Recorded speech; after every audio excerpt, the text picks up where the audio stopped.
Hi hello అందరికి నమస్తే, welcome to our channel. నా పేరు రవీందర్. కూటమి సర్కార్ ప్రజలను మోసం చేయడానికి మరొక కార్యక్రమానికి శ్రీకారం చుట్టింది. ఆ కార్యక్రమానికి సంబంధించి వాళ్ళ ప్రధాన పత్రికలో ఒక వార్త కూడా వాళ్ళు ప్రచురించడం జరిగింది. సో దానికి సంబంధించి మనం ఈ వీడియోలో మాట్లాడుకుందాం. ఖచ్చితంగా ఇది ప్రజలకు ఉపయోగపడేటువంటి వీడియో కాబట్టి ఎండింగ్ వరకు వీడియో చూడండి. మీ అభిప్రాయాలను కామెంట్ రూపంలో పెట్టండి. ఈ వీడియోలో నిజం ఉందనుకుంటే కనుక ఖచ్చితంగా వేరే వాళ్ళకు షేర్ చేయండి.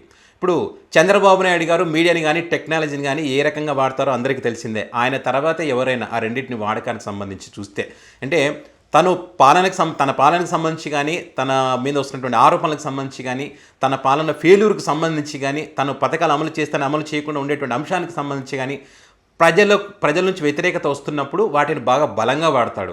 బలంగా వాడి అద్భుతాలు జరగబోతున్నాయి, గత ప్రభుత్వానికంటే ఈ ప్రభుత్వం బాగా పాలన చేస్తూ ఉందని చెప్పి ప్రజల్లో ఒక ఆలోచన వచ్చే విధంగా, అంటే పక్క నియోజకవర్గం వాళ్ళు అరే పక్కన జరుగుతుందేమో, మా రాకపోయినా ఏముంది, వాళ్ళకైనా కనీసం జరుగుతుంది కదా అనుకునే విధంగా, సరే పక్క కాలంలో జరుగుతుందేమో మా కాలంలో జరగకుంటే ఏముంది అనుకునే విధంగా, సరే పక్కింట్లో జరుగుతుందేమో నాకు రాకుంటే ఏముంది అనుకునే విధంగా వాళ్ళు వాళ్ళ మీడియా ద్వారా టెక్నాలజీ ద్వారా ప్రజలకు చెప్పేటువంటి ప్రయత్నం వాళ్ళు చేస్తారు.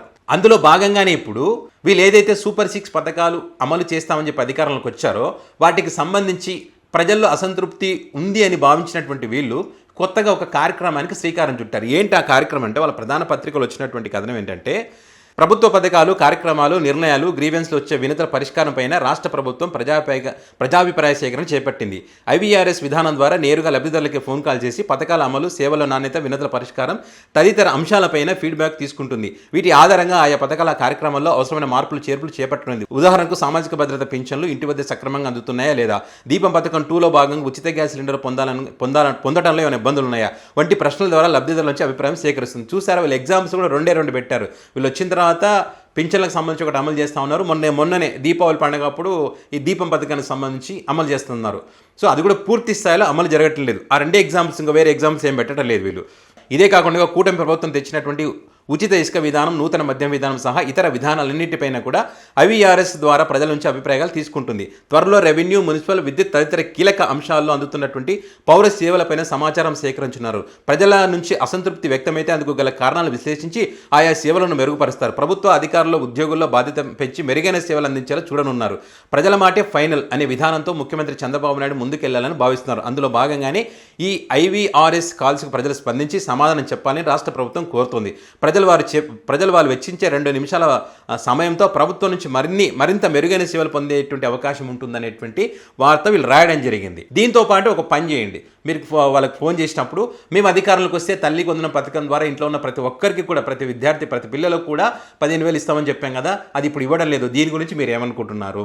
అదేవిధంగా అధికారంలోకి వస్తే వాలంటీర్లకు 5,000 కాదు 10,000 ఇస్తామని మేము చెప్పాం కదా, వచ్చిన తర్వాత వాళ్ళని రోడ్డు మీద పాడేస్తాం, వాళ్ళ గురించి పట్టించుకోవడం లేదు, సో వాళ్ళకి సంబంధించి చట్టం లేదు, ఏం లేదని మేము చెప్పాం, జగన్మోహన్ రెడ్డి మోసం చేశాడని చెప్పాం కదా, సో దీనికి సంబంధించి మీరు ఏమనుకుంటున్నారు? అదేవిధంగా ఫ్రీ ఇసుక అని చెప్పి మీకు మరి టన్నుకి ఇంత వసూలు చేస్తూ ఉన్నాం కదా, మరి దీనికి సంబంధించి మీరు ఏమనుకుంటున్నారు?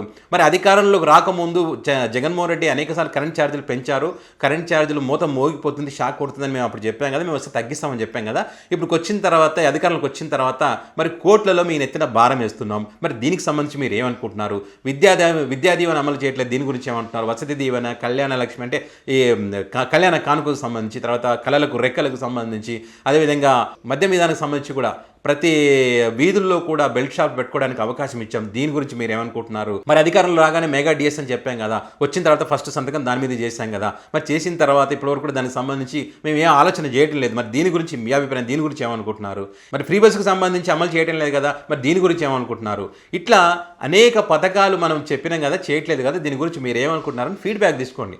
అప్పుడు తెలుస్తుంది ప్రజలు ఏమనుకుంటున్నారు అనేటువంటిది. దాని ఆధారంగా, ఆ ఫీడ్బ్యాక్ ఆధారంగా అప్పుడు మీరు మార్పులు చేర్పులు చేయండి. కొద్దిగానే ఆలోచన చేయాలి. మన అధికారాలకు రావడానికి ముందు ప్రజలకు ఏం చెప్పాం, వచ్చిన తర్వాత ఏం చేస్తున్నాం, 1-2 పథకాలు ఇచ్చి అద్భుతాలు చేసేస్తున్నామని చెప్పి వాళ్ళ నుంచి ఫీడ్బ్యాక్ తీసుకోవడం ఎంతవరకు కరెక్ట్? మీరు చెప్పినటువంటి ఈ సూపర్ 6 కాకుండా వేరే పథకాలన్నీ పక్కన పెట్టి సూపర్ 6 వరకే పూర్తి స్థాయిలో అమలు చేయండి. అప్పుడు మీకు ఫీడ్బ్యాక్ కూడా అవసరం లేదు, ఖచ్చితంగా ప్రజలే చెప్తారు ఏ రకంగా పాలన అందించడం చెప్పి. మీరు ఫోన్ కాల్ చేయకపోయినా కూడా వాళ్ళే స్వయంగా అలా వచ్చే ఎన్నికల్లో ఆ పనితీరుకు సంబంధించి అద్భుతంగా ఓట్లేసి మిమ్మల్ని గెలిపిస్తారు. అది ఫీడ్బ్యాక్. మీరు కాల్ చేసిన పని లేదు, ఆ పని మీరు చేయగలరా? చూస్తే భయం వేస్తుంది అంటాం, ఈ చేయకపోవడానికి కారణం జగన్మోహన్ రెడ్డి అంటాం, అధికారంలో రావడానికి ముందు సంపద సృష్టిస్తూ ఉంటాం. ఇప్పుడు సంపద సృష్టించడానికి ఇప్పుడు సంపద సృష్టించే మార్గాలు ఏ రకంగా ఉన్నాయంటే ప్రజలను తినే ట్యాక్సీలు వేసి వాళ్ళ నుంచి సంపద సృష్టిస్తూ ఉన్నాం. ఇది మన సంపద సృష్టి.